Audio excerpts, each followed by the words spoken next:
अब हम समझते हैं कि इनकम क्या होती है ना। इनकम अभी बताया था ना। देखो, income is different from revenue. अब रेवेन्यू क्या है, इनकम क्या है, सर आप कंफ्यूज मत करो। चलो ठीक है। देखो, आपने जो सेल्स करा, ठीक है, लेट मी टेल यू, आपने सेल्स किया, इसी को हम क्या बोलते हैं, रेवेन्यू बोलते हैं। यानी एक ईयर में जो भी मैं एक ईयर लेके चल रहा हूँ, एक मंथ भी आप बोल सकते हो, एक मंथ या एक ईयर में जितनी सेलिंग हुई उसको हम रेवेन्यू बोलते हैं, ठीक है। अब सर ये income is different from revenue क्या है, आप सेल्स को या सेल्स को आप इनकम क्यों नहीं बोल देते, ठीक है। या जो आपका रेवेन्यू है वो इनकम से अलग कैसे है, तो समझो, ये जो सेल्स है ना ये रेवेन्यू है, और इसके ऊपर जो हमने खर्चे किए हैं, जो कि डायरेक्ट जो कि डायरेक्ट एक्सपेंसेस हैं, उसको हम इसमें से माइनस कर देते हैं। तो रेवेन्यू में से जब हम एक्सपेंसेस को माइनस करेंगे, डायरेक्ट एक्सपेंसेस को, तो हमारा क्या आएगा, इनकम आएगा। तो सेल्स से जो पैसा आ रहा है उसको हम इनकम नहीं बोलेंगे, ध्यान रखना, वो क्या है आपका, रेवेन्यू है। और जब रेवेन्यू में से डायरेक्ट एक्सपेंसेस को हम निकाल देते हैं तो क्या आता है, इनकम आता है। देखो यहाँ पे, income is equal to revenue minus expenses, ठीक है। अब amount received from the sale of goods is called revenue, cost of goods sold is called expenses. यानी जितना खर्चा आया उस चीज को, जो भी आपने सेल किया है उसके ऊपर, उसको हम कॉस्ट ऑफ गुड सेल कर, कॉस्ट ऑफ गुड कहते हैं, गुड सोल्ड कहते हैं। Surplus over revenue, surplus of revenue over expenses is called income. यानी जो सरप्लस होगा एक्सपेंसेस के ऊपर रेवेन्यू का, वो क्या हमारा इनकम है। समझ में आया। अब सर ये इनकम तो बता दिया, लेकिन ये प्रॉफिट क्या है।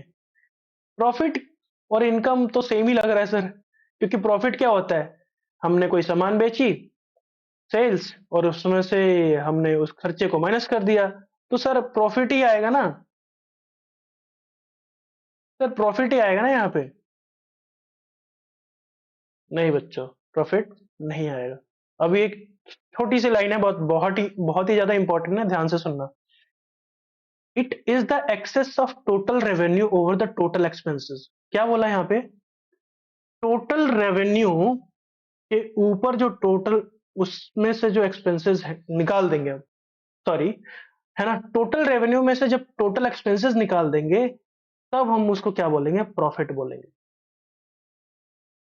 तो सर क्या ये टोटल इनकम नहीं था क्या, टोटल रेवेन्यू नहीं है, नहीं ये टोटल रेवेन्यू नहीं है, ये सिर्फ सेल्स है, sales of goods sold, sorry, हाँ, जिसमें हम डील करते हैं उस गुड की सेल्स जब हम करते हैं तो आपका रेवेन्यू आता है। तो सर ये टोटल रेवेन्यू क्या होता है, देखो, सेल्स से जो आएगा, हमें जो हम कमाएंगे उसको हम रेवेन्यू बोलेंगे। बट हमने थोड़ी देर पहले डिस्कस तो किया था कि मान लो हम कोई सर्विस प्रोवाइड करते हैं और उस पर हमें कमीशन मिलता है, तो कमीशन को भी ऐड करो, है ना। हमने, हमारी प्रॉपर्टीज है, रेंट से रेंट आता है हमारे, तो रेंट को भी तो जोड़ो। हमने इन्वेस्टमेंट किया है, इन्वेस्टमेंट का कुछ डिविडेंड आता है उस पे, तो डिविडेंड को तो ऐड करो। हमने कुछ मशीनरी या कुछ सेल किया, कोई फिक्स एसेट, तो उस पे हमने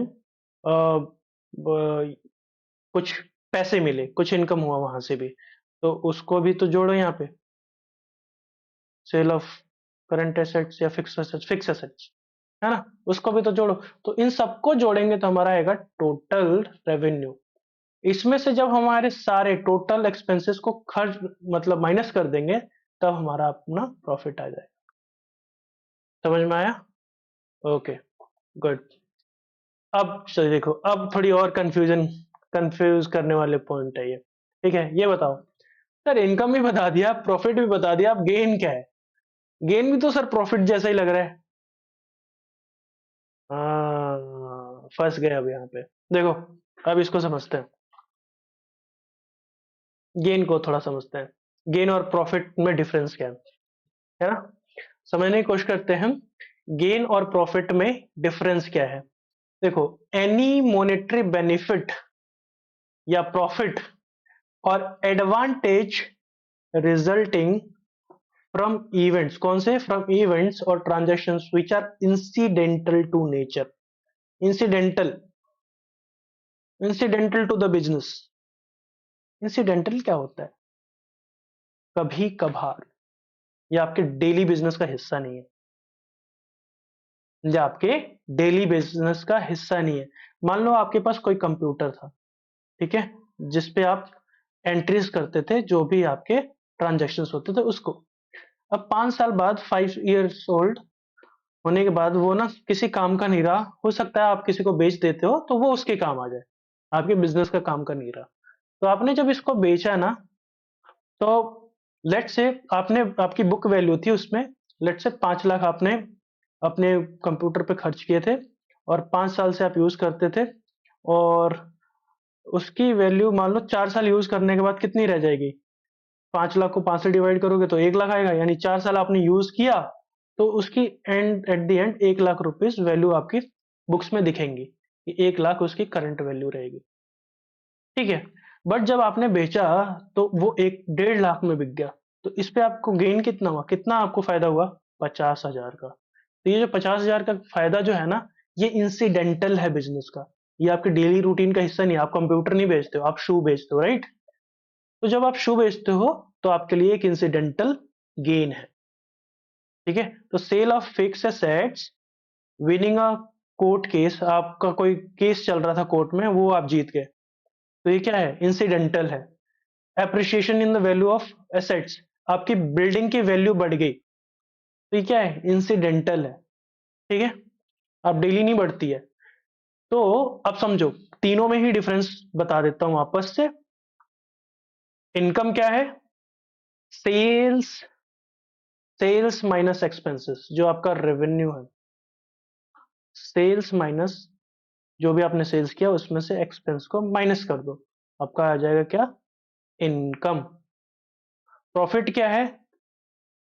टोटल सेल्स में से टोटल एक्सपेंस को माइनस कर दो, आपका आ जाएगा प्रॉफिट, ठीक है। गेन क्या है? ये है कोई प्रॉफिट या कोई बेनिफिट जो आपके बिजनेस के लिए इंसिडेंटल है, that is known as gain. Okay, चलो आगे बढ़ते हैं। अब लॉस क्या है?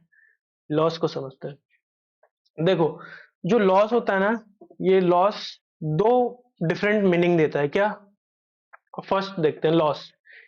जब आपका टोटल एक्सपेंस टोटल रेवेन्यू से ज्यादा है, यानी जो आपके खर्चे हैं, जितना आपने कमाया वो उससे ज्यादा है, तो क्या होगा? लॉस होगा। जैसे टोटल एक्सपेंस, खर्चे कितने थे? 2,40,000, और कमाई कितनी हुई है? 2 लाख की, तो क्या हुआ? लॉस हुआ। चलो दूसरा समझते हैं। फैक्ट्स और activities due to which firms receives no benefit, ऐसे फैक्ट्स या एक्टिविटीज जिससे फर्म को कोई फायदा नहीं है, वो क्या है आपके लिए? लॉस है। Example, loss due to fire. Business में के गुड्स में या गोडाउन में आग लगने से क्या होगा? आपके बिजनेस को प्रॉफिट? नेवर। इससे आपको लॉस होगा, इससे आपका कोई फायदा नहीं होने वाला। सामान का चोरी होना, लॉस। एक्सीडेंट हो जाना किसी चीज में और उसमें कोई लॉस हो गया, तो ये आपका क्या है? लॉस है। अब देखो, ये बहुत ही ज्यादा इंपॉर्टेंट पॉइंट है। लॉस जो है that is differ from expenses. आग लग जाना, थेफ्ट, चोरी हो जाना, एक्सीडेंट में कोई आपका लॉस हो जाना, ये आपके एक्सपेंसेस नहीं है, ये खर्चे नहीं है, ये आपके लॉसेस हैं, ठीक है। Expenses are incurred to generate revenue whereas losses do not, ठीक है। एक्सपेंसेस हम इसलिए करते हैं ताकि हम रेवेन्यू को जनरेट कर पाए, पर क्या लॉसेस में होता है ऐसा? बिल्कुल भी नहीं। जैसे एग्जांपल, एग्जांपल देखो, the theft of an asset is a loss, सामान का चोरी होना एक लॉस है। बट उस जो एसेट है उस पे डेप्रिसिएशन एक एक्सपेंस है, यानी आपकी वैल्यू हर साल कम हो रही है आपके एसेट की, वो क्या है? एक एक्सपेंस है। अगर ये वीडियो अच्छा लगा तो वीडियो को लाइक करो, शेयर करो और कमेंट करो। लाइक करने से यूट्यूब को पता लगेगा कि ये वीडियो हेल्पफुल है, एंड इससे दूसरे लोगों को भी सीखने को मिलेगा। एंड कृपया करके इस चैनल के अदर वीडियोस को भी एक्सप्लोर करो। अगर ये हेल्पफुल है तो चैनल को सब्सक्राइब करो, ताकि आने वाले टाइम में आपको और अपडेटेड वीडियोस मिलती रहे, और बेल आइकन को जरूर से प्रेस कर लेना। तो अभी के लिए thank you and see you in another video.